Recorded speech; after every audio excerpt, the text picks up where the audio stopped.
Is your team not performing well? Is morale low and turnover high? Are you falling further behind the competition? I'm here to help. I'm Shani Magoski, and this is the Leadershifter Show, where business strategy and culture finally meet. Explore shifts of all kinds required to build cultures of trust, engagement, and execution excellence. I promise I am not your typical boring leadership consultant, and I will help you and your team get your shift together. Hello, Leadershifters, and welcome to another edition of the Leadershifter Show with Shani. I am so happy to be here with one of my most fascinating guests ever. His name is Richard Newman, and he's joining us from just outside of London in the United Kingdom. So say a quick hello, and then I have some other glowing things to say by way of introduction. Hi, Shani, and hello to everyone listening. Okay, so Richard is the the founder and CEO of Body Talk, which is a communication training firm. And you might say, well, okay, here's what's super impressive about that. Richard was a high functioning autistic, and I'm assuming once diagnosed, always diagnosed, but you've overcome whatever challenges existed for you to then become a communications expert and global trainer. So that's one of the first things I think is super impressive about Richard. He's also done a lot of other very interesting and diverse things. He's an author of a book, all of that is related to communication. He has worked with Formula One. He's gone to India and studied with monks. And I just can't wait for him to share all of his experiences and knowledge with us. So Richard, welcome to the show. Yeah, thank you so much. Thank you for having me here, and looking forward to getting into this with you. Okay, so take us back to the age and time in your life during which you were diagnosed with the high functioning autism and what that meant for you at the time. Yeah, great question. So this is something that if people are diagnosed autistic, on the autistic spectrum, it's something that they have always had since childhood. And the diagnosis tends to involve looking at childhood behaviors and how you reacted to certain situations and coping mechanisms that came up. I didn't actually get my diagnosis until a few months ago. So I'm 44 at the moment, but I can then look back over decades of my life to suddenly see situations and events that had happened, the way I'd interacted with people and built relationships, and suddenly all of it made sense. It's a little bit like when people watch the second Star Wars movie, they find out that Darth Vader is actually Luke Skywalker's father, and your head goes back through everything that's happened through that story to think, oh, now I understand. And so that's very much what it was like for me, because when I reflected back over 40 years that I could remember, going back to the age of just 4 years old, I was relatively happy, had plenty of friends, was enjoying school, and then my parents moved house, and I went to start this new school, and I was looking forward to it. I remember getting into this new classroom, feeling excited, and then through the course of that day started to realize, okay, there's something different about me. I'm not sure what it is. I tried to interact with the children around me, and it was almost like I was in a glass bubble and unable to connect with them. I could see them connecting with each other. I was trying to do what they were doing, but it wasn't working. And so since then, throughout my life, for many years, I've been, if you like, on the outside, looking in on communication, trying to work this out. And the way I liken it to help people understand is it's a bit like watching someone who's hosting a nature documentary, watching, for example, we have in the UK, David Attenborough, who's one of our favorite presenters. He'll say, here we are with this species, and we're observing their interactions to understand what it means. And that was very much what it was like for me, looking at neurotypical humans, which is most people, just trying to figure out why is it they're doing stuff. And when I do it, what seems to be similar behavior, it doesn't work. So as an example, banter. Banter was something that really confused me for so many years. What I would see as someone who's high functioning autistic, I would see two people insult each other and then laugh in each other's faces. And that made their relationship better rather than worse. And then, as you can imagine, when I tried it, that didn't work very well. And so it was many, many years. Yeah, let me go around insulting people and see if they laugh. Yeah, exactly. So I tried it a couple of times, thought that's clearly not for me. I am just going to be very straight with people, aim to be polite and respectful and not aim to do that part of communication. That's not working. But then I managed to start to investigate communication through reading books, through looking at research. And I read over 200 books on the subject of communication, interpersonal skills, presentation skills, storytelling skills, anything that would help me there so that I could get to the place of improving my communication. But then I got the opportunity to start to teach other people and realized actually looking from the outside at a situation was a huge advantage, because a client can now come to me now that, we've worked with 100,000 people at our company. A client will come to me saying, help me with my presentation skills. It's not working. And because they are, within the situation being neurotypical, they're not quite sure what's going wrong. A bit like, a fish being in water, they can't really see what's going on in the goldfish bowl. That's Whereas right. when you're on the outside, you can very clearly see, okay, this and this isn't working. And so that's how we've approached this, by devising strategies that have now been scientifically proven. We've created research projects on this to find out what is it exactly that people can do, no matter who they are, no matter how good they feel they are at communication, what can they do to get better results every single time?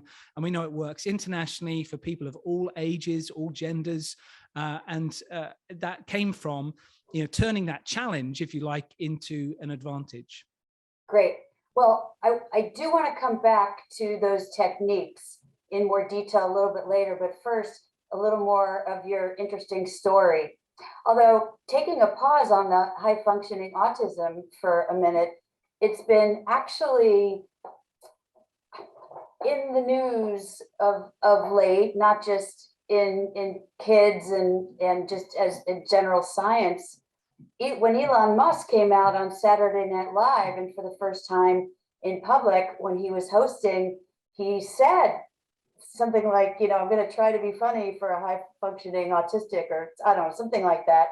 And so I think it's more and more relatable. And because when we were kids, it wasn't really even a thing to diagnose, there are people just like you who are getting a better understanding of what might have confused them earlier in life now. So yeah, I think it's something that is becoming more accepted by people and something not to be afraid of. But also the other piece that's important to note is back in, say, the 1980s, the people who were included with an autism diagnosis was very specific. It was people who had a much more severe version, if you like, of autism. right. And since then, it was in the early 2000s, I forget the exact year, where they decided to expand the scope and create this more broad autistic spectrum. And so now there are people who, if you're listening to this, there could be people in your life who are high functioning autistic. And to clarify that, high functioning means that you have an IQ above 70 and the function of speech, because some people are nonverbal autistic with lower IQ. So it's just a simple way to understand that piece. But there could be people in your life who have it, who don't know it, because when we think of someone who's autistic, we may picture something quite different to myself or other people who you may be aware of with this situation. So, for me, I had no idea about this. Many people around me, family, friends, people I work with had no idea about this. When I got the diagnosis, it did suddenly make sense. And, it is something that I hope, people are building greater awareness and greater compassion about. It's why I decided that I would announce to people that I had this diagnosis. And, just to reflect on why that's important, my eldest son is high functioning autistic. And just recently at his school, they were talking about autism, explaining what it is. And immediately at break time, many of the children in the break were making fun of people with autism, making a sort of silly faces, silly noises, movements, and so on, that for them was what autism was. And he very bravely confronted one of them and said, actually, I'm high functioning autistic. and suddenly they got to learn what that really is and have a little bit of compassion. So, hopefully my sharing this and people getting more awareness of it will build that compassion around this. Absolutely. In schools and in the workplace, in terms of being colleagues and managing when there are folks on the team. Okay. Yeah, absolutely. So, but before we get into Body Talk, which I know you founded, more than 20 years ago? Yeah, 22 years now. 22 years. Congratulations. That's awesome. Let's talk a little bit again, because I have a fascination with the fascinating, about what you did earlier in your life and your career before founding Body Talk, the things I alluded to in the introduction. Sure. So what happened was that when I was about to leave school, I had, multiple places offered to me in different universities, but I knew that that wasn't the path I wanted to go on. I had just started to study and get excited about the subject of communication, but also I knew I'd had a relatively privileged life. I'd always had a roof over my head, a relatively large house, and plenty of food and good education. And I wanted to go and do something useful for the world. And so I found this opportunity to go and live in a Tibetan monastery up in the foothills of the Himalayas, in a little place called Kalimpong, which is up near Darjeeling, where the tea comes from, in northeast India. And what made this particularly special is that when I got there, they'd never had a teacher before. So, some people go and do teaching overseas, but this monastery, they'd never had a teacher. And so when I arrived, they never had an English-speaking teacher or a teacher? No, they'd never had any teacher of any kind. Oh. So, they didn't have a classroom. They didn't have a blackboard. They had, no facilities really. So I arrive at this monastery and I get greeted by these monks who don't speak English. And I thought I was there to improve their English, but it turns out they didn't speak any English. And I was suddenly thinking, well, how are we going to communicate then? How am I going to figure out where I sleep and what time we're going to have a lesson or anything like that? And I sat with them and had aimed to have a conversation, and we really struggled. And suddenly we realized, actually, through body language and tone of voice, there were certain things we could start to understand. And so we got to a place where communication was starting to flow. And now I would then host these lessons for them every evening. They'd go out and do prayers around the town during the day. They'd come back. And then normally they'd come back when the electricity would go out. We'd have blackouts most evenings. We're then sitting there with candlelight in their kitchen. And we got a few planks of wood that were then banged together, nailed together, and painted black. And I managed to have some chalk with me, and we'd start these lessons. And by the end of 6 months of living with them, they then got to this position of having a decent conversation with me in English. And I learned how to speak Nepali back to them, which was the main language of the area. And I came back just fascinated by this, thinking, most people, I believe, tend to think that body language is about, folding your arms or scratching your nose. And they'll say, oh, you scratched your nose, that means you're lying. I've seen it on a TV show. And it really gets misunderstood. It gets seen as this sort of surface level, superficial element. But actually, the way I see it is reverse. Nonverbal communication is something that is universal. Mm-hmm. It is a deeper and a richer way of connecting with other human beings. And so you can think of rapport as being non-verbally traveling together. So we know when we get that sense of being on the same frequency as somebody, having that same vibe as somebody else, there's a non-verbal connection that's happening there, which I've been fascinated with ever since. Gosh, I love that for so many reasons. Just a couple of random thoughts. When I work with executive coaching clients and teams on improving their presence and communication skills, I always show them that pie chart that breaks down by percentage what's verbal, visual, and verbal, visual. What's the third V? I'm totally blanking on. Tone of voice. What's that? Tone of voice. Right, but the verbal, visual, and I'm blanking. Anyway, what you say is only 7% of how you're perceived on a communication, and people are blown away by that. And of course, I have to explain, no, it's how you're saying it, both the tone of your voice and your intonations, and whether you're pausing or not, and whether you're speaking with confidence or tentatively. And of course, your body language. Are your shoulders back? Are you making good eye contact to truly connect with people? That is what makes an impression on people, not the words that you say. So I completely appreciate what you're saying about the nonverbal being super powerful in creating rapport and enough connection to communicate. And something that I've learned through, being high functioning autistic, but certainly that I see everybody doing, doesn't matter if you're neurotypical or autistic or anything else, is that people can go into a meeting and say all of the right words, but end up delivering the wrong message based on what they're doing non-verbally, just not matching the message, and Right. people feeling uncomfortable or confused. You can go in saying that you're absolutely certain that we're going to hit the numbers this quarter. But if you are feeling afraid, if you're feeling a lack of confidence, if you are stressed that week, then what people see is this person doesn't believe it. That's She's right. stressed. He's uncomfortable. What's wrong with the company? Am I going to lose my job? And you think, I just told you we're definitely going to hit the numbers. Where does that come from? But they're picking up something on the nonverbal level, and they may be misreading stress or distraction as actually you being uncomfortable with your message. So we've always got to think about this. When you go to communicate, this is a key point we always teach our clients. You've always got to have your key focus on how do I want these people to feel by the time we leave this meeting? And everything you do, non-verbally and verbally, through your slides, through the way you answer questions, all of it needs to target that particular feeling. So if the feeling is certainty, you need to look and sound certain. If the feeling is reassurance, then that will change the tone of voice and the way that you present a message. If the position is inspiring, well, of course, that's going to change the delivery. You can't just say the numbers are good and expect people to feel inspired. That has to come through your approach, your delivery. Absolutely. I mean, and if you give conflicting messages through what you say and your vocal and visual, that's the other V, verbal, vocal, visual, then of course they're going to be confused and they're going to default to believing not what you said.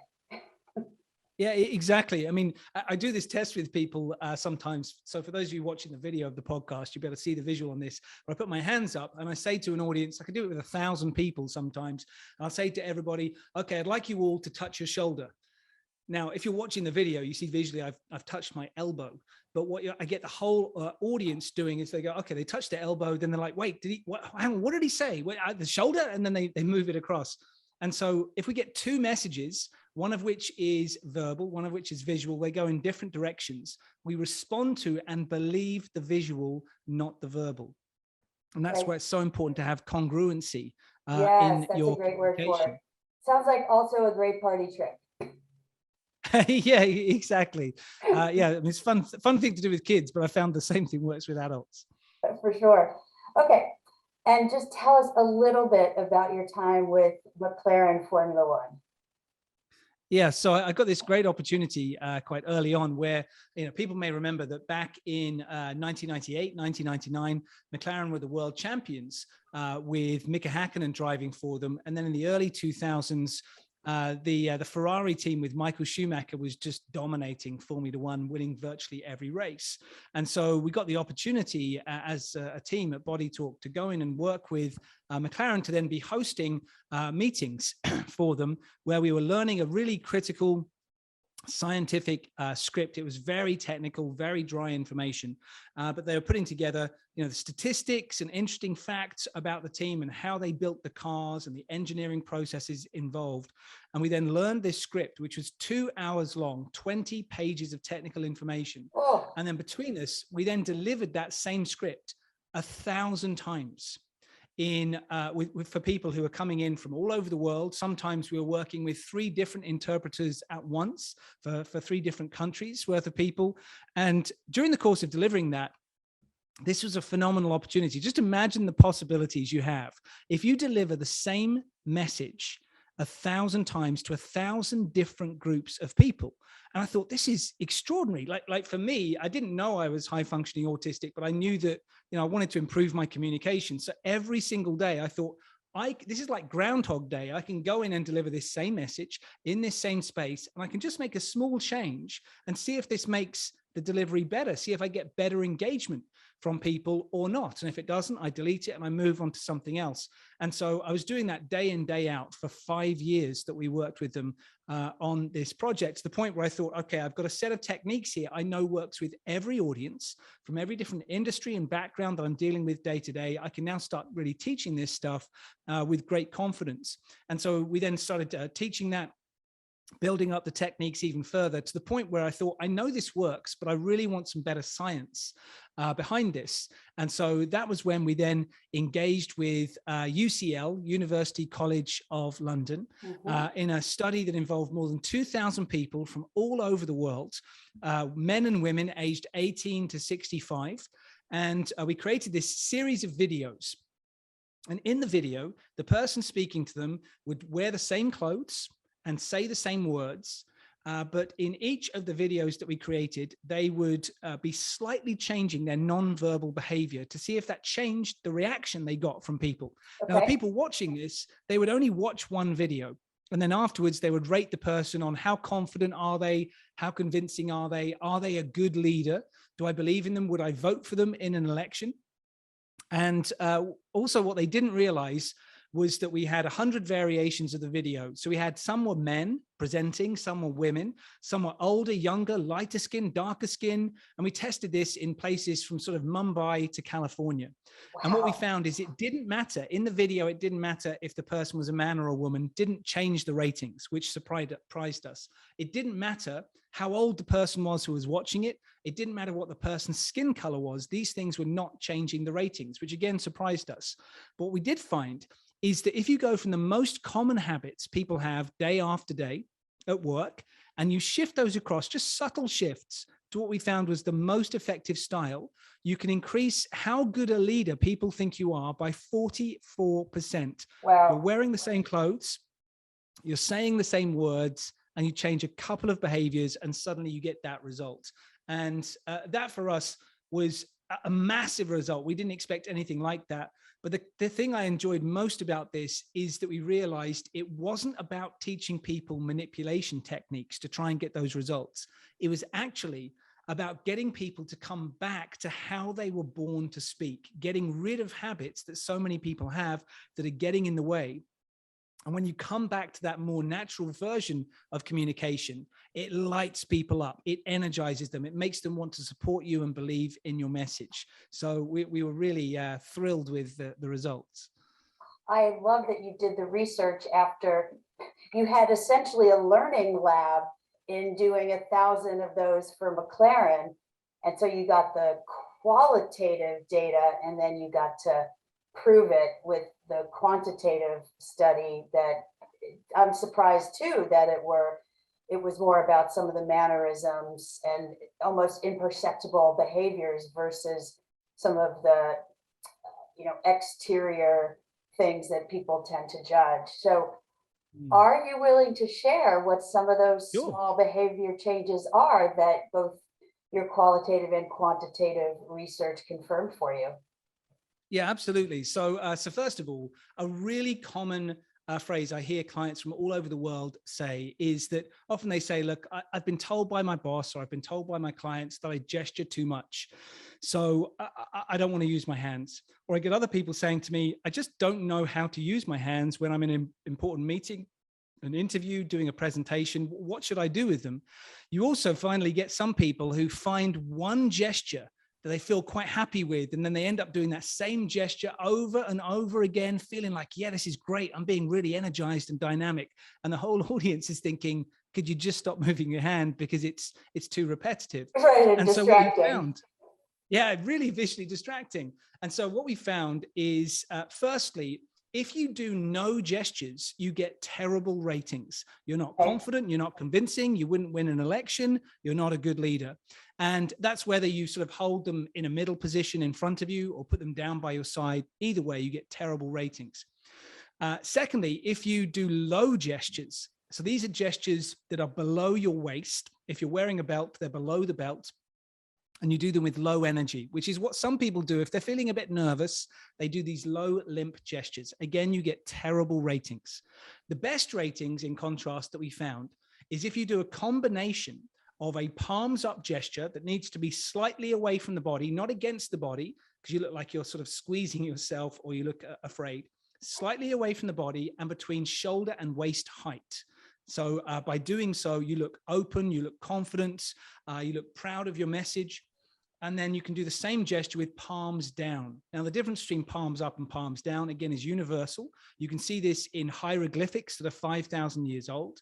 And so palms down is for strong, closed statements, and palms up is for open statements. Yep. And if you use a combination, just those two, you don't need to go much further than that. Of course, there's thousands of different types of gestures you could use.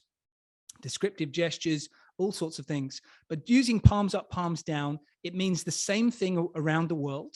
Whereas like thumbs up means something different in different countries. Palms up and palms down is universal. And suddenly you get this lift, going from using no gestures or limp gestures up to using palms up and palms down congruently in your communication. So palms down for strong messages, palms up for open messages, and you get that lift of 44%.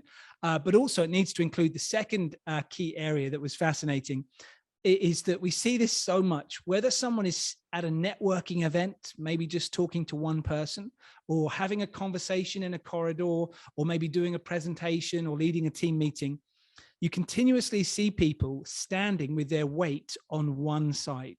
So leaning on one hip, or maybe sometimes casually with like one foot with a toe off the floor. And sometimes they'll either stay there or they shift back and forth. Either way, you look like a pushover in this position. So just imagine whenever you're standing and speaking to people, if someone was to place one hand on your shoulder and push you, would you fall down? If so, you look like a pushover. So imagine that when you're speaking to a team and you're saying to them, you know, hey, everybody, we need to get this finished by Friday at 2 o'clock.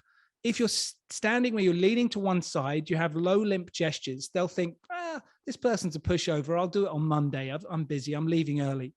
Whereas if you allow gravity to work with you, so you're standing in a position where you are centered, gravity going straight down in your body. If someone was to push you, they would have to work much, much harder to move you because gravity is now working with you, not against you. And so you physically, visibly have gravitas.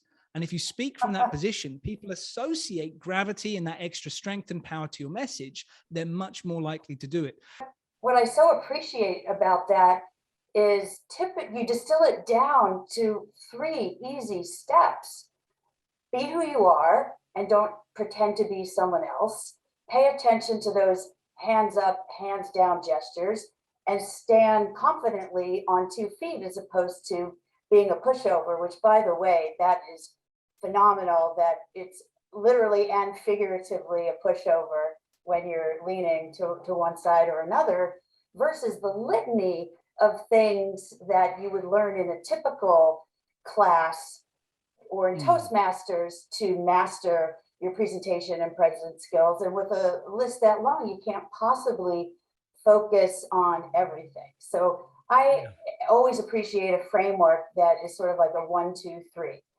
And I also want to pause and challenge any of you leadershifters watching or listening to observe yourself and ask others to notice and give you feedback, especially on the hand gestures and the posture of not being a pushover. Start to recognize, film yourself in a meeting. You don't even have to let people know because you're not filming them. Just kind of put your iPhone in the corner and then you can view yourself later, because you'll never know what you're doing or what you're not doing or what you can improve unless you see it for yourself. It's a super powerful tool. And I don't care if it's awkward, you're the only person who's going to see it. You have to recognize what your blind spots are in any place that you're trying to improve, including this arena. And you've got just a couple of obvious things to look at, which will make a big impact if you can adhere to them.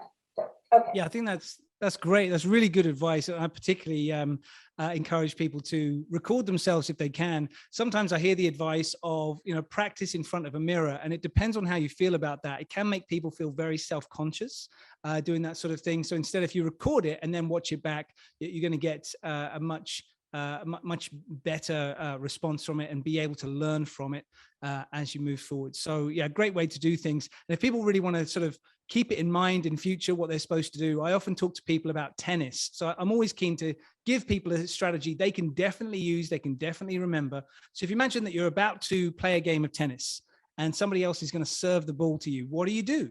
Well, you get grounded in your posture, and you're not going to lean on one hip as you're receiving the ball. You're going to get grounded. And you're going to use forehand and backhand. So just like palms up and palms down, you've got those few things that you need to use. And importantly too, when people play the game of tennis, there's rules that you need to use in playing the game, but every person plays it differently. So you're still allowed to bring in your personality, your way of doing things, while using these pieces that we know work for everyone. Right. There's a book, I'm sure you're familiar with it, called The Inner Game of Tennis. You're now talking about the outward game of proverbial tennis. Yeah, exactly right. Yeah, great game. I like that set of books. Yeah, I really enjoyed that book. That was a great one for me, because I've always looked at communication from the outside in, because I thought, okay, I can observe something, and if I change it, I'm getting different results. And actually, it changes my level of confidence. I was never somebody who thought, okay, I know what I'm doing, but I just need the confidence. I very much thought, I don't know what I can be as confident as I want. I still don't actually know what I'm doing. So I've always approached that. And I found that a really effective coaching technique for our clients too, is often they maybe get stuck in their mindset about how they should communicate. And if you start on the outside, the inside affects the outside affects the inside. So if you change your actions, it will change your results, and therefore change your personal beliefs in your ability to speak and engage people in a meeting. Absolutely. Okay. So the other thing I wanted to ask you about is, I guess, I don't know if this goes along with being high functioning autistic or if it's separate and unrelated, introverts. Because there's so much talk about, oh, introverts can't lead, introverts can't present, and it's bullshit, of course, because the official definition of introvert and extrovert is you get your energy from being alone, you get your energy from being with people. If you could dispel that misconception, and as an introvert, what's your perspective on that? Yeah, so first of all, I don't know at this point. I haven't seen any evidence to show if there is an introvert or extrovert link in any way to high functioning autism. I don't believe there is, but I was interested to ask that question myself.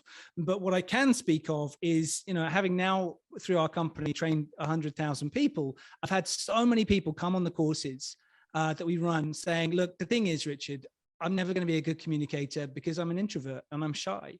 And I'll say to them, okay, well, I'm shy. I was always introduced, when I was younger, my parents would introduce me by saying, here's our son, Richard, he's very shy. And I was like, is that my middle name? Like, why does this keep on coming up? And so I was always introduced that way, and very much was. And I'm absolutely an introvert. Every time I've taken the different studies, personality profiling, different events that I've been to, I end up on that scale, because it's a scale between introvert, extrovert. I'm 99% introvert. And so something that I've noticed with our clients is when they say I'm an introvert, I actually get really excited, because I've found that they are more quickly going to pick up what I'm teaching.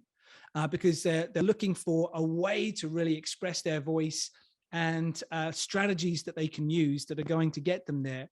Whereas somebody who is extrovert can still absolutely be a great communicator. I've tended to find that extroverts can be stronger speaking one-to-one with people. And then when they stand up in front of a group, because there's less of the back and forth communication, that they can sometimes struggle more with that public speaking unless they find a way to create the interaction, to invite the questions, to build a discussion, to be a facilitator, and suddenly then they open up. But either way, if you have any doubts at all, no matter what the excuse may be, where you think, okay, I can't be a good communicator, you absolutely can. And so to give actually an additional point on this, I was interviewing on a podcast going back a few years, maybe 3 years ago, a lady who is a specialist in childhood communication. And she deals with people at sort of preschool level. And she said that based on their research, they said 90% of people are born able to freely communicate, no challenges. 2.5% of people are born with some sort of permanent challenge, like permanent hearing loss, which they'll always need to deal with. And then the other 7.5% are those who are struggling initially, need some support, and can gradually overcome these challenges, but may never find things as easy as the 90%. And this is when it started to dawn on me. I said to her after the interview, I was just driving her back to the railway station. I said, I think I'm in that 7.5%. And she said, no, you can't be. You run a communications company and you teach on stage and you host a podcast. There's no way. And I said, okay, just take me through the assessment of how I would know if I am. And we both realized by the time we got to the station that I was indeed in that 7.5%. And she said, that it just goes to show what you can achieve if you put your mind to it. And for me, for years, I just thought I am going to get better at this. There's no choice. I absolutely will. And once I've figured out what works, I'm going to share that with other people. Right. So if And you anybody obviously had a lot of ideas from reading 200 books. Yeah, exactly. Yeah. So I really wanted to do my research and not just guess, but, doing people watching day to day, as well as reading all the books that I could to figure out how to get better. So, we all have that capacity to become more of what we'd like to be in a different area. And as I often say to people, if you start to learn how to play tennis, it doesn't mean you're necessarily going to be the world's greatest and win Wimbledon, but you can learn how to play the game. Even if, you're standing up with a lack of coordination to begin with. And the same goes with communication, same goes with leadership. Right. One more really important piece of presenting is storytelling, right? Because yes, people will find you credible if you're making the right movement and you have the right posture. And they still may not remember what you said, even though they found you credible. And many of us know that what makes ideas stick a lot more is if we're contextualizing them with stories and analogies like tennis, etc. So what's your 2 cents on storytelling and how to weave it in that authentic, credible way? Yeah, so storytelling has been, a buzz term for people, I think really for the last 10 years, certainly the last 5 years, but there's huge misconceptions around this. And I had the privilege of speaking to Robert McKee, who's called the godfather of storytelling in Hollywood. His students have won over 60 Academy Awards, 200 Golden Globes. And so I was asking him about this, and he said, you wouldn't listen to a piece of music and assume that you can be a composer. But most people think, I've heard stories, therefore I must be a good storyteller. And actually, there's stuff that you need to learn in order to get good at this. But importantly, with stories, it's not just about getting good at sharing anecdotes or getting good at sharing, your life story or major events. Storytelling is a framework that lets the human brain understand the world. And so you can see this in research going back to where Joseph Campbell was the first person who really popularized this idea and brought it to the forefront, where in 1949, he published his book, A Hero with 1,000 Faces. And he said, look, there are civilizations that never met each other from different parts of history who were telling stories with the same structure. And therefore, this is the way that human beings want to receive information. And so when you're thinking about storytelling, it's really about understanding, how does the human mind want to hear something? We don't like going into meetings and seeing lots of spreadsheets and bullet points. It puts us to sleep. And people recently have been talking about having screen fatigue or Zoom meeting fatigue. And then, at the end of the day, they close down their laptop and they go and watch Netflix for 3 hours. So it's not really screen fatigue. What the screen has with Netflix has got stories, and most of our meetings don't. So you can turn any meeting, any communication, any email into a storytelling structure such that people understand the big picture journey, the details and the actions. You guide them through this in that storytelling structure. And we did this. We worked on the fact that Joseph Campbell's version has 17 steps. You can't do that in an email. Christopher Vogler in the 1980s, he came out with 12 steps. We've really boiled it down to just a few pieces you can do every day, which essentially means you connect with people from the survival mind and the emotional mind before you connect with the logical mind. And most people are doing the opposite. They're spending most of their time just aiming to connect with the logical mind. It goes in one ear, out the other ear, and nobody's going to remember because they don't understand why they should care or why it's important for them. And that's what the structure of storytelling does. And you can apply it to, every interaction you're having with people. Brilliant. Brilliant, as they say in the UK. Brilliant. That's right. I get caught saying brilliant or terrific quite a lot. Well, it's better than Americans. We say awesome. That's right. Whenever I've had an extended stay in the States, I come back and calling everything awesome until I return to my Britishness. Yes. Well, this has been a really fun conversation. If people want to reach you or hire you, what's the best way? Well, the best place to find me and my team is at ukbodytalk.com. There's loads of free resources on there, videos, articles, and you can get in touch. You can find me on LinkedIn. That's my main place on social media. Richard Newman from Body Talk on LinkedIn. And also, if you're on Instagram, it's Richard Newman Speaks. Great. All right, leadershifters, take those notes down, as well as some of the highlights that I'll just recap from the notes I was scribbling, assuming I can read my own writing. So the first major takeaway for me is don't let any obstacle keep you stuck or let it be an excuse. And of course, the story that Richard shared about reading 200 books and practicing and figuring out a way to make boring technical car information compelling and then learning from it and backing it up with research. Yeah, it might take work. Oh my gosh. It is possible, however, and there's no free lunch. The importance of body language. And I mean, we talk about that as if it's so obvious in with people who can understand each other, right? But your sharing took it to a whole new level of literally learning to coexist and communicate with people with whom you didn't speak each other's language, and yet were completely reading each other's energy and picking up what the others were putting down, so to speak. And then ultimately those connections allowed you in a relatively primitive way to teach them to be conversational in the span of 6 months, which I think is incredible. Another kind of hero's journey, by the way, if we want to talk about storytelling.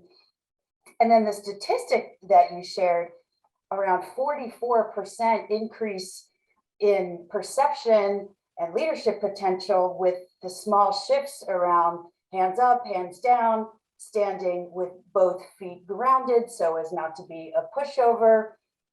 I think all of those things are extremely valuable, and I'm certainly going to put them into place, and I hope those of you who are with us today will do so as well. Thank you again so much for joining us. This was a true pleasure. Keep in touch. Many thanks. Thanks for having me. You bet. And leadershifters, till next time.